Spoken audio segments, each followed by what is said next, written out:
Competitive സോളിലേക്ക് സ്വാഗതം.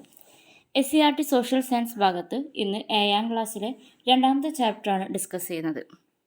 ഒന്നാമത്തെ ചാപ്റ്ററിൽ മധ്യകാല ഇന്ത്യ നമ്മൾ ഡിസ്കസ് ചെയ്തു. മധ്യകാല ഇന്ത്യയിലുണ്ടായിരുന്ന സാമ്രാജ്യ ശക്തികൾ, മുഗൾ ഭരണം, അതുപോലെ തന്നെ വിജയനഗര ഭരണവും ഡിസ്കസ് ചെയ്തു.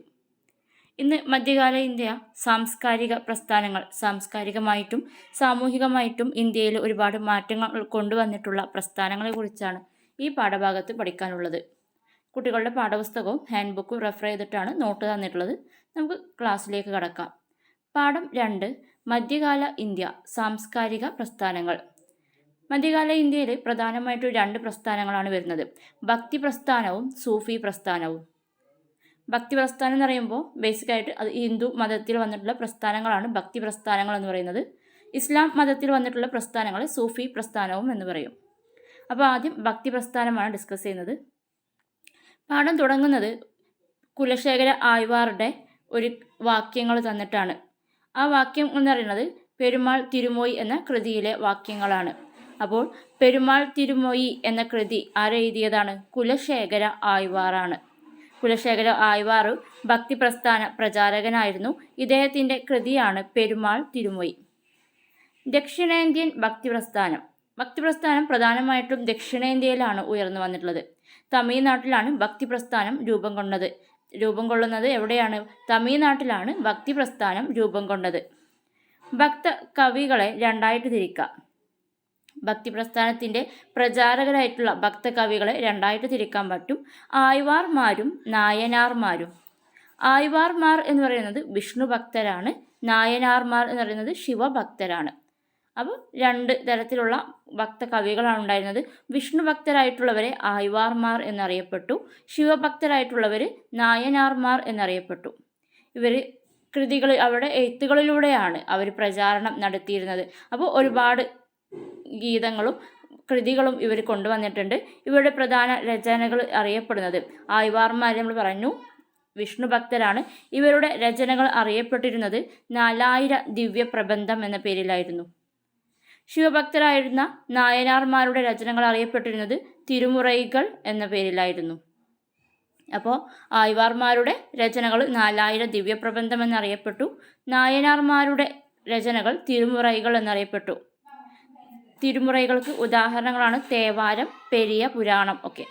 തേവാരം, പെരിയ പുരാണമൊക്കെ തിരുമുറൈകളിൽ പെട്ടതാണ്. ഇനി ഭക്തി പ്രസ്ഥാനത്തിലെ പ്രധാന കവികളാണ് പറയുന്നത്. നമ്മൾ പറഞ്ഞു ഭക്തി പ്രസ്ഥാന പ്രധാന കവികൾ ആഴ്വാർമാരും നായനാർമാരുമാണ്. ഈ ഡയഗ്രാം നോക്കുക. ഭക്തി പ്രസ്ഥാനത്തിലെ പ്രധാന കവികൾ വിഷ്ണു ഭക്തരുമുണ്ട്, ശിവഭക്തരുമുണ്ട്. വിഷ്ണു ഭക്തർ ആഴ്വാർമാർ എന്നറിയപ്പെടുന്നു, ശിവഭക്തർ നായനാർമാർ എന്നറിയപ്പെടുന്നു. വിഷ്ണു ഭക്തരായിട്ടുള്ള ആഴ്വാർമാരായിരുന്നു കുലശേഖര ആഴ്വാർ, പെരിയാഴ്വാർ, നാമാഴ്വാർ, ആണ്ടാൾ. വിഷ്ണു ഭക്തരായ ആഴ്വാർമാരുടെ ഉദാഹരണങ്ങളാണ് കുലശേഖര ആഴ്വാർ, പെരിയാഴ്വാർ, നാമാഴ്വാർ, ആണ്ടാൾ. ശിവഭക്തരായിട്ടുള്ള നായനാർമാരായിരുന്നു കാരയ്ക്കൽ അമ്മയാർ, അപ്പർ, സമ്പന്തർ, സുന്ദരർ, മാണിക്കാവാസകർ. കാരയ്ക്കൽ അമ്മയാർ, അപ്പർ, സമ്പന്തർ, സുന്ദരർ, മാണിക്കാവാസങ്കർ ഇവരൊക്കെ ആരാണ്? ശിവഭക്തരായിട്ടുള്ള നായനാർമാരായിരുന്നു. ഇനി പ്രധാന കവികൾ ചിലരെ കുറിച്ച് നമുക്ക് ഡീറ്റെയിൽ ആയിട്ട് പഠിക്കാം. ഒന്നാമത്തെ ആളാണ് ബസവണ്ണ. ബസവണ്ണ 12ാം നൂറ്റാണ്ടിൽ കന്നഡ ദേശത്ത് ജീവിച്ചിരുന്ന തത്വചിന്തകനായിരുന്നു. ബസവണ്ണ കർണാടകയിലാണ് ജീവിച്ചിരുന്നത്. 12ാം നൂറ്റാണ്ടിലാണ് ഇദ്ദേഹത്തിൻ്റെ കാലഘട്ടം എന്ന് പറയുന്നത്. 12ാം നൂറ്റാണ്ടിൽ കന്നഡ ദേശത്ത് ജീവിച്ചിരുന്ന തത്വചിന്തകനാണ് ബസവണ്ണ. ബസവണ്ണ രൂപീകരിച്ച ഒരു ആത്മീയ ചർച്ചാവേദിയാണ് അനുഭവ മണ്ഡപം. ഇമ്പോർട്ടൻ്റ് ആണ്. ബസവണ്ണ കൊണ്ടുവന്നിട്ടുള്ള ഒരു ആത്മീയ ചർച്ചാവേദിയാണ് അനുഭവ മണ്ഡപം. ഇത് പറയുന്നത് എല്ലാ ജാതിക്കാരെയും അവരുടെ ദേശം, ഭാഷ, അതുപോലെ ജാതി, മതം ഒന്നും നോക്കാതെ എല്ലാവരും സ്വീകരിച്ചിരുത്തിയിരുന്ന ഒരു ചർച്ചാവേദിയായിരുന്നു ഈ അനുഭവ മണ്ഡപം.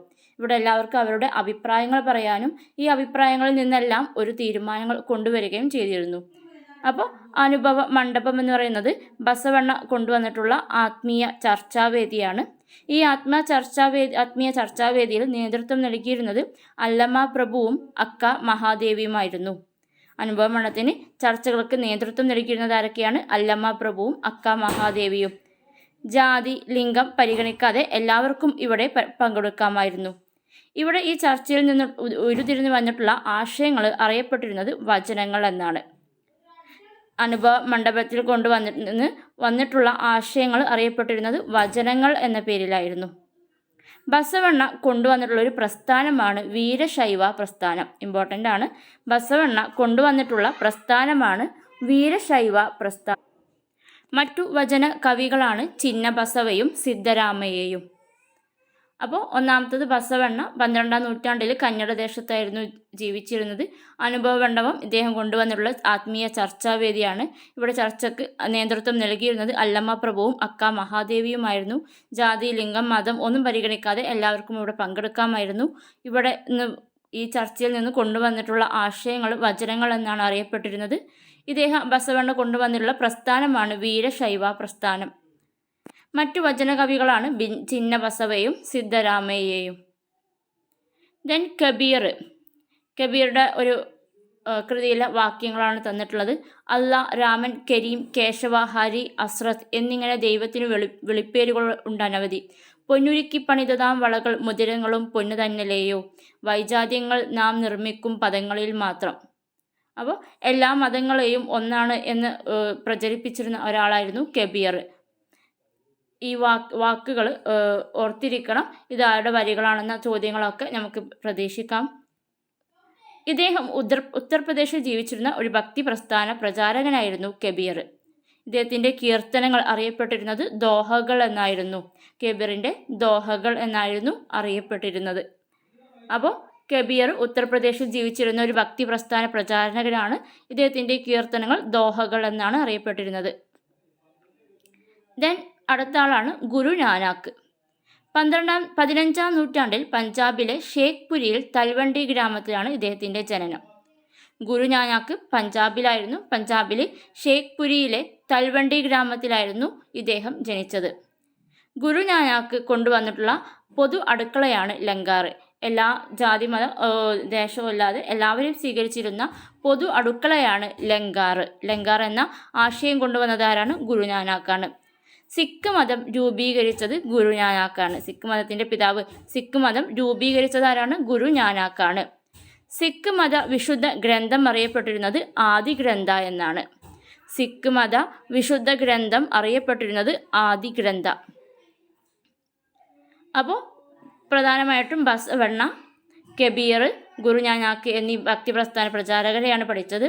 ഇനി ഭക്തിപ്രസ്ഥാനത്തിലെ സ്ത്രീകൾ, ഒരുപാട് സ്ത്രീകളും ഭക്തിപ്രസ്ഥാനത്തിലോട്ട് വന്നിട്ടുണ്ട്. ഇവർ പ്രധാനപ്പെട്ടവരാരൊക്കെയാണ്? മീരാബായി രാജസ്ഥാനിലെ ചിത്തോറിലായിരുന്നു ഇവർ. കാരൈക്കൽ അമ്മയാർ തമിഴ്നാട്ടുകാരിയാണ്. ആണ്ടാളും തമിഴ്നാട്ടാണ്. അക്ക മഹാദേവി വീരശൈവ പ്രസ്ഥാനത്തിൻ്റെ പ്രധാന നേതൃത്വം കൊടുത്ത ആളായിരുന്നു. വീരശൈവ പ്രസ്ഥാനം നമ്മൾ പറഞ്ഞു ബസവണ്ണ കൊണ്ടുവന്ന പ്രസ്ഥാനമാണ്. ഇതിലെ പ്രധാന അംഗമായിരുന്നു അക്ക മഹാദേവി. ബഹിനാബായി മഹാരാഷ്ട്ര. സോയിറാബായി മഹർ വിഭാഗം മഹാരാഷ്ട്രയിലെ മഹർ വിഭാഗത്തിലെ ഒരു അംഗമായിരുന്നു സോയിറാബായി. കാശ്മീരിലെ ലാൽ ദേദ്. അപ്പോൾ ഭക്തി പ്രസ്ഥാനത്തിലെ പ്രധാന സ്ത്രീകളാണ് പറയുന്നത്. മീരാബായി ചിത്തോർ രാജസ്ഥാൻ, കാരൈക്കൽ അമ്മയാർ തമിഴ്നാട്, ആണ്ടാൾ തമിഴ്നാട്, അക്ക മഹാദേവി വീരശൈവ പ്രസ്ഥാനം, ബഹിനാബായി മഹാരാഷ്ട്ര, സോയിറാബായി മഹർ വിഭാഗം മഹാരാഷ്ട്ര, ലാൽ ദേദ് കാശ്മീർ. ദെൻ ഭക്തിപ്രസ്ഥാന പ്രചാരകർ പാഠഭാഗത്തിൻ്റെ അവസാനം വിലയിരുത്തൽ ഭാഗത്ത് വരുന്ന കുറച്ച് ഭക്തിപ്രസ്ഥാന പ്രചാരകരെ പറയുന്നുണ്ട്.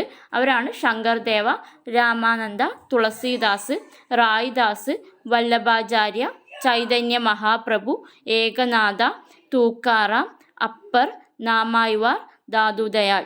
ഈ പേരുകളൊന്ന് ഓർത്തിരിക്കണം. സ്റ്റേറ്റ്മെൻറ്റ് ക്വസ്റ്റ്യൻസിലൊക്കെ ഇവർ ഭക്തിപ്രസ്ഥാന പ്രചാരകർ എന്നൊക്കെ വന്നാൽ നമുക്ക് മനസ്സിലാക്കാൻ കഴിയണം. ദെൻ അടുത്തതാണ് സൂഫി പ്രസ്ഥാനം. അപ്പോൾ ഭക്തി പ്രസ്ഥാനം പറഞ്ഞു ഹിന്ദു മതത്തിൽ വന്നിട്ടുള്ള പ്രസ്ഥാനമാണ് ഭക്തി പ്രസ്ഥാനം. അതുപോലെ ഇസ്ലാം മതത്തിൽ ഉയർന്നു വന്നിട്ടുള്ള പ്രസ്ഥാനമായിരുന്നു സൂഫി പ്രസ്ഥാനം. ഇന്ത്യയിലെ പ്രധാന സൂഫി വര്യനായിരുന്നു നിസാമുദ്ദീൻ ഔലിയ. ഇന്ത്യയിൽ അറിയപ്പെട്ടിരുന്ന ഒരു പ്രധാന സൂഫി വര്യനായിരുന്നു നിസാമുദ്ദീൻ ഔലിയ. 12ാം നൂറ്റാണ്ടിൽ ഇന്ത്യയിലേക്ക് ചിസ്തി, സുഹ്റവർദി സിൽസിലകൾ എത്തി. സിൽസില എന്ന് പറയുന്നത് 12 വിഭാഗങ്ങൾ ചേർന്നുള്ള ഒരു സൂഫി ഗ്രൂപ്പിനെയാണ് സിൽസില എന്ന് പറയുന്നത്. അതായത് 12 വിഭാഗങ്ങൾ സൂഫികൾ, ഒരുപാട് വിഭാഗങ്ങളുണ്ടായിരുന്നു സൂഫികളിൽ. ഇതിൽ 12 വിഭാഗങ്ങൾ ചേർന്നിട്ടുള്ളതാണ് സിൽസിലകൾ.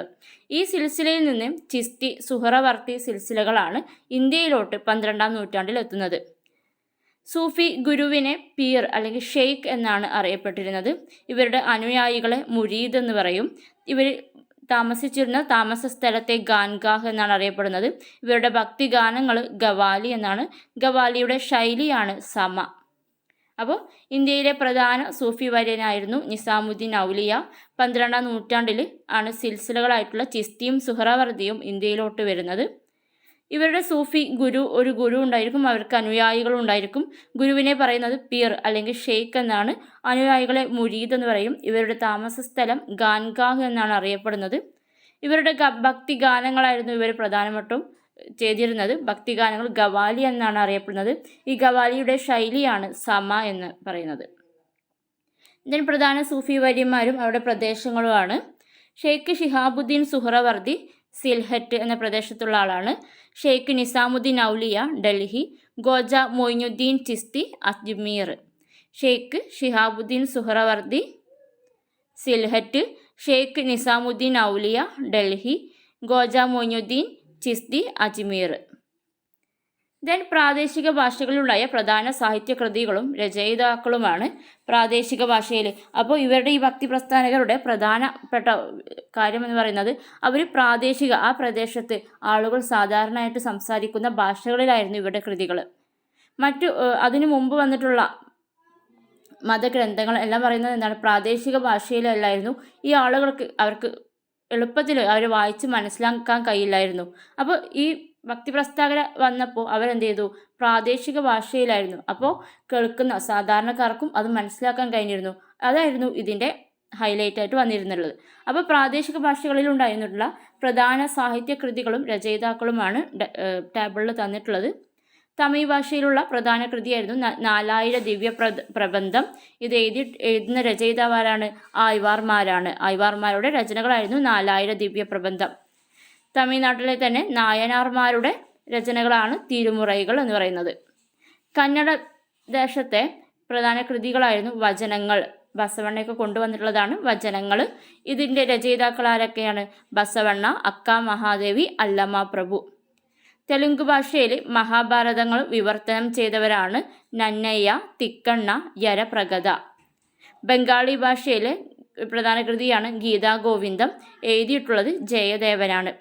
ഹിന്ദിയിൽ പത്മാവത് എഴുതിയത് മാലിക് മുഹമ്മദ് ജയ്സി.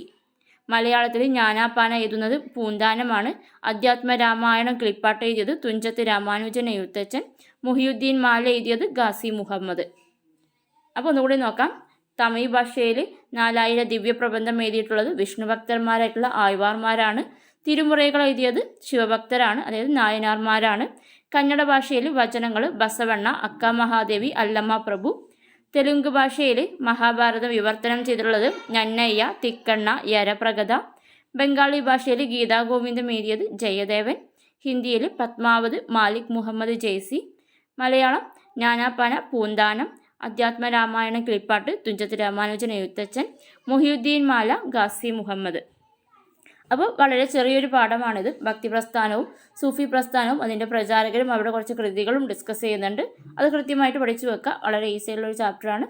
അപ്പോൾ ക്ലാസ് ഇഷ്ടപ്പെട്ടിട്ടുണ്ടെങ്കിൽ ലൈക്ക് ചെയ്യുക. തുടർന്ന് വരുന്ന പാഠഭാഗങ്ങൾക്ക് വേണ്ടിയിട്ട് ചാനൽ സബ്സ്ക്രൈബ് ചെയ്ത് വെക്കുക. താങ്ക്